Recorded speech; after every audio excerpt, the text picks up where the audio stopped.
The Event by D.R. Brazzi.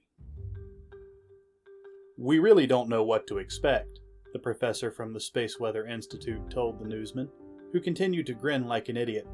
"There has never been an X-20 solar storm, at least not since we started recording these events. For context, this will dwarf the Carrington event of 1859 and is expected to have a duration of several years." The professor went on to say the plasma being ejected by the sun would reach the Earth by late that night.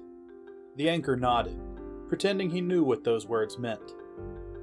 Jepson Kirk rolled his eyes, stretched and eased himself out of his chair. He unplugged his TV and carried it to the middle of his yard. He then did the same with his PC, the microwave, and several other devices before switching off all the breakers in his fuse box. His closest neighbor, Jude Mumford, sat on his porch, watching. People always thought Jepson was simple, because he was quiet.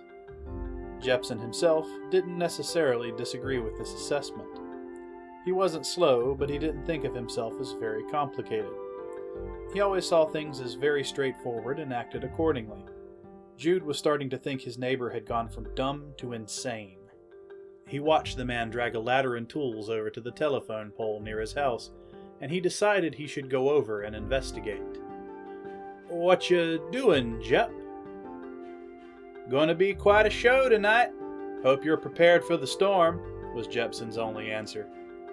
He finished disconnecting his house from the grid and left the other man standing there, completely bewildered, as he strolled over and casually pruned his garden.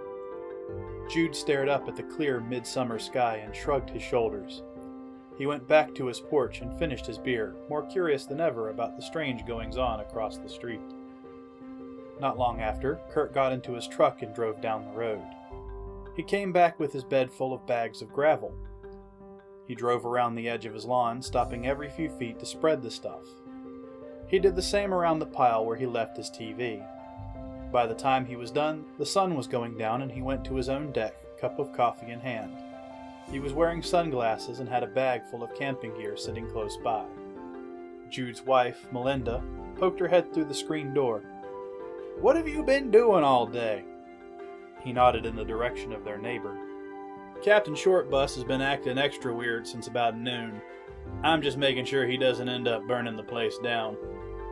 Jepson smiled and raised his mug, then went back to looking at the sky.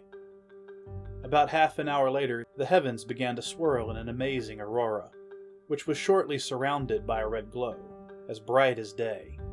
Soon a sound filled the air, an electric buzz that built to a deafening cicada hum within minutes.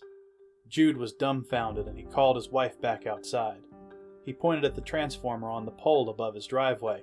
The metal cylinder was smoking, vibrating, and buzzing like a nest of angry bees. Then it exploded, the top popping and flames shooting from it, dancing across the line.